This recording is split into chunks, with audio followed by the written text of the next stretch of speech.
सृष्टि की रचना बताई थी और बड़ी लंबी उम्र थी उसकी, लेकिन एक दिन मृत्यु को प्राप्त हो गई।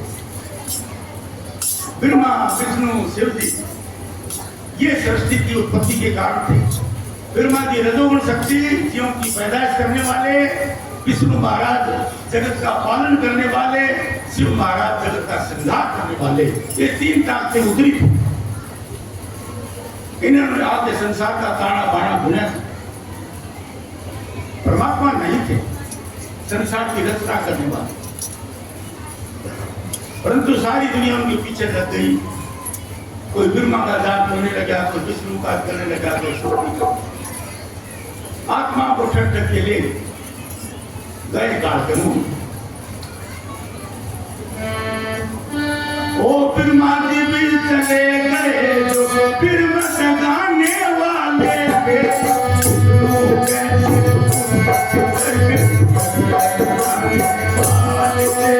शिव जी कैसे चले गए योग सिखाने वाले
बड़े बलवान कृष्ण जी भी चले गए।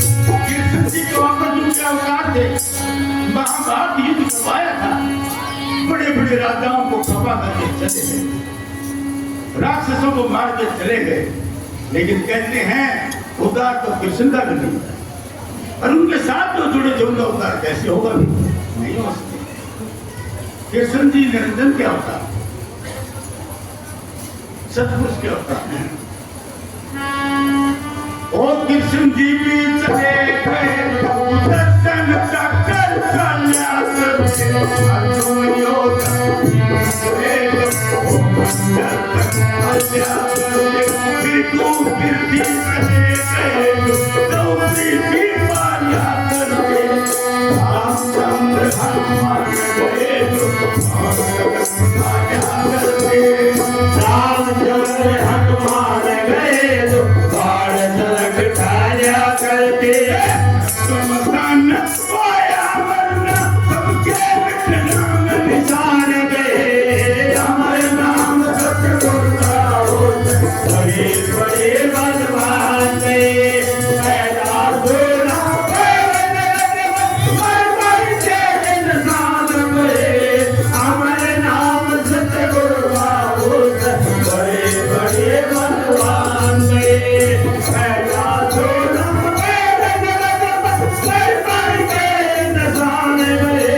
सतगुरु तेरा ही यात्रा।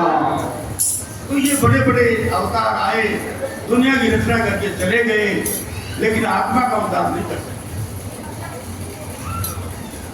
सतयुग के अंदर गौतम ऋषि हुए और वो बहुत महाज्ञानी थे। कहते हैं ब्रह्मा जी ने अहिल्या की शादी, अहिल्या लड़की थी और जो कि बहुत सुंदर थी, गौतम ऋषि के साथ करी।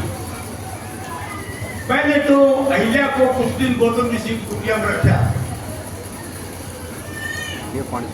तो वो अपने पर्ण पर थे। जब ब्रह्मा जी ने आके परखी ये बात, ये दोनों तो सत्य जीव हैं, पर्ण के ऊपर हैं, मन डामाडोल नहीं होया। बाद में ब्रह्मा जी ने दोनों की शादी कर दी। तो शादी करने के बाद एक दिन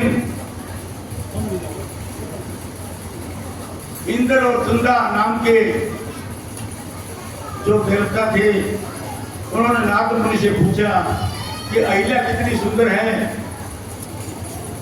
तो वो इतनी सुंदर है कि सारे संसार की जितनी भी सुंदरताएं हैं, उनमें से एक अंश मेरे पिता ने अहिल्या के अंदर लगा रखा है। तुम दोनों का मन डामाडोल हुआ।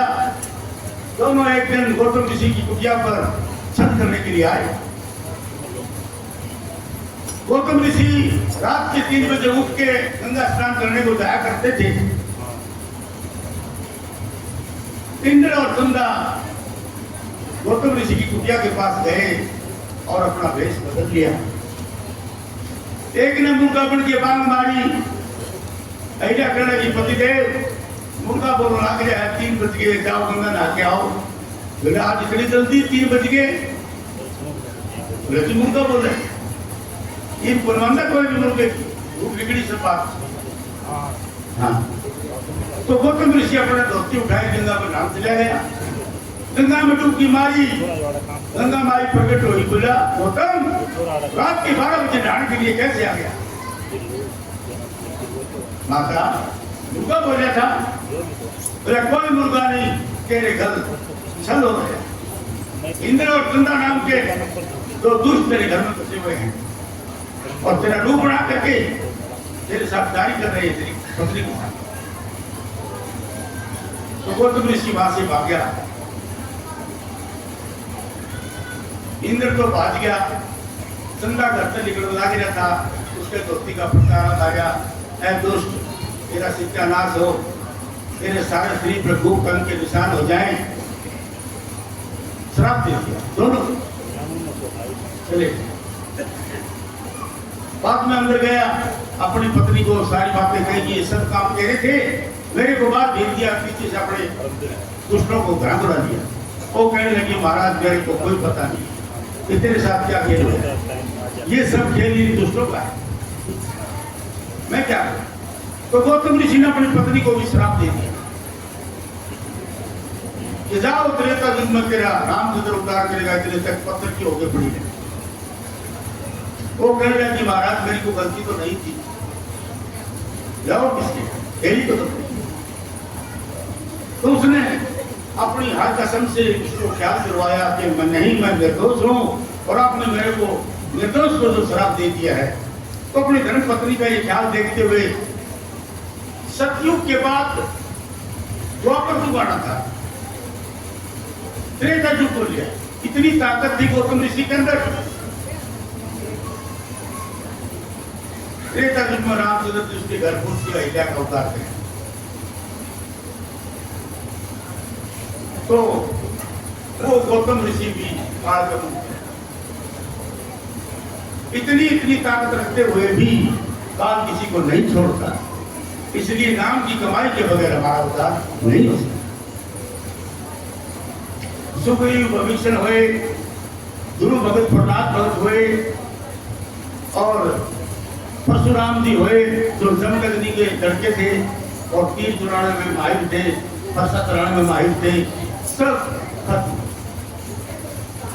कृष्ण जी भी चले गए जो सुदर्शन चक्र राजा करते, अर्जुन योद्धा भीम गए जो बहुमंडल तक राजा करते, बिल्कुल करती चले गए जो लोक वृत्ति पाया करते, रामचंद्र हनुमान गए जो पहाड़ समझदाना कोई अमर नहीं, सबके नाम निशान। तो किसकी पूजा करते सब खाली अमर नाम एक सत्तू का ही होता है, उसकी भक्ति करने से, उसका नाम जपने से हमारी आत्मा भी का होता है।